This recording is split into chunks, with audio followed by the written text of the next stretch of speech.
Commander Zethkar adjusted his ceremonial combat armor as he gazed through the viewport of the dominant Fang, flagship of the hegemony's third conquest fleet.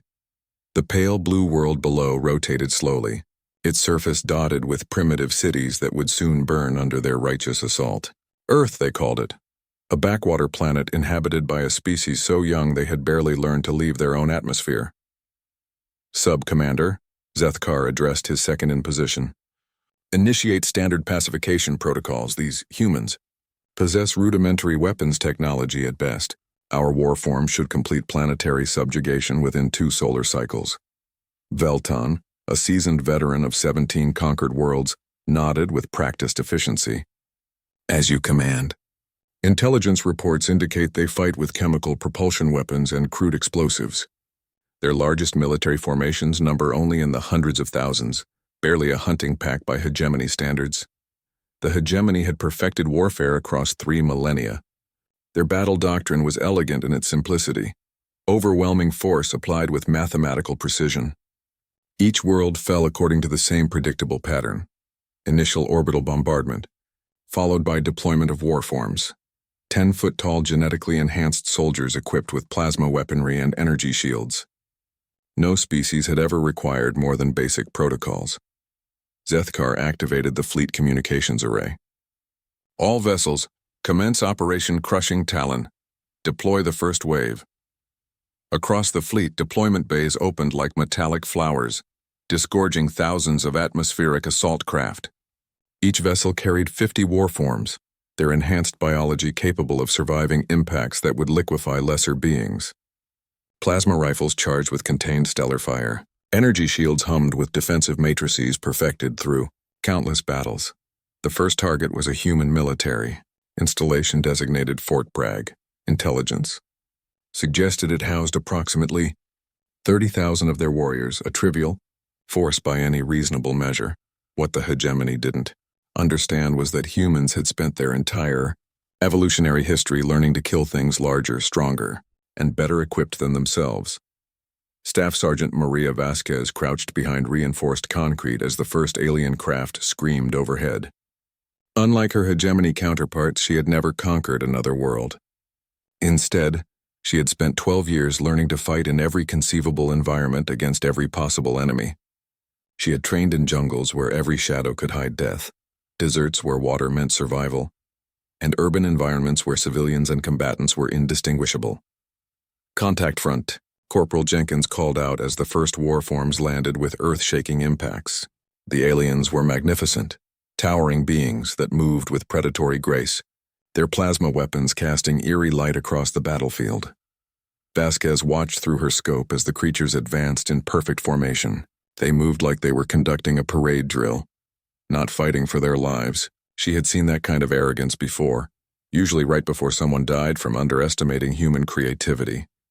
Wait for it, she whispered into her comm unit.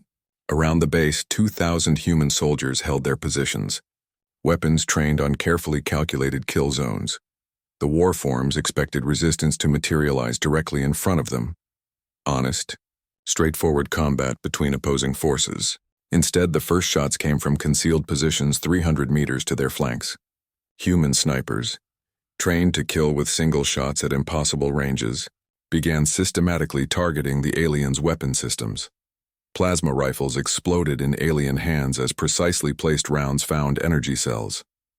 Warforms stumbled as bullets found gaps in their armor, gaps that human engineers had identified from captured equipment and shared across all military networks within hours. But humans had learned something else during their violent history. When the enemy adapts, you adapt faster. As the warforms activated energy shields, human forces switched to indirect fire. Mortars launched shells in high arcs, dropping explosives behind energy barriers designed to stop direct frontal attacks. Artillery pieces, positioned miles away, began walking devastating barrages across alien formations. Zethkar watched his tactical display with growing confusion. The human response wasn't following any known pattern. Their warriors seemed to be everywhere and nowhere simultaneously. Warforms reported engaging human forces, only to have different human units attack from completely unexpected directions. Sir, Velton's voice carried a note of uncertainty that Zethikar had never heard before. We're receiving reports of human warriors appearing inside our secured positions. That was impossible. The hegemony had established a perimeter. No enemy force could penetrate their lines without being detected. What they didn't understand was that humans had spent centuries perfecting the art of infiltration. While warforms advanced with thunderous impacts, human special forces moved through storm drains, ventilation systems, and underground tunnels that weren't on any alien map. They appeared behind enemy lines like ghosts, striking critical targets and vanishing before retaliation was possible. Master Sergeant Rodriguez emerged from a maintenance tunnel directly beneath an alien command post. His team of 12 operators moved with silent precision, placing explosive charges on communication equipment and ammunition stores. They had memorized the layout of every alien facility through drone surveillance and satellite imagery, identifying weaknesses that the hegemony had never considered protecting. The explosions came simultaneously across 17 different positions. Alien communications networks went dark, supply lines fractured. Carefully orchestrated formations suddenly found themselves isolated and unsupported, but the humans weren't finished.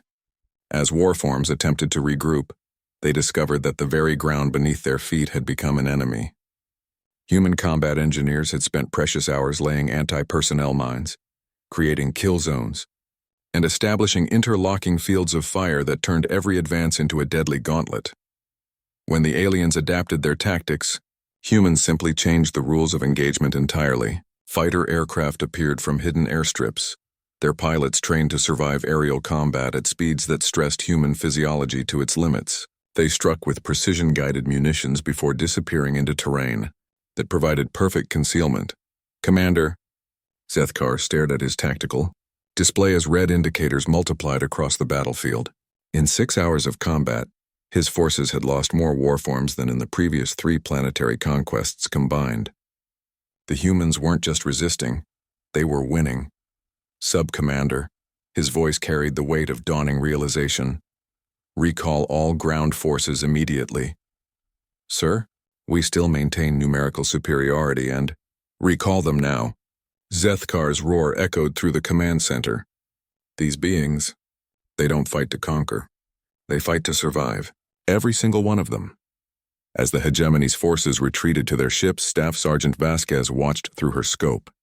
The aliens moved differently now, hastily, without the arrogant precision they had displayed during their landing. They had learned something today, though she doubted they fully understood what.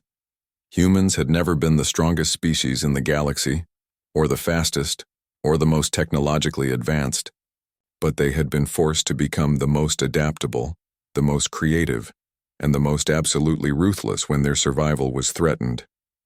The hegemony had thought they understood combat. They had been wrong.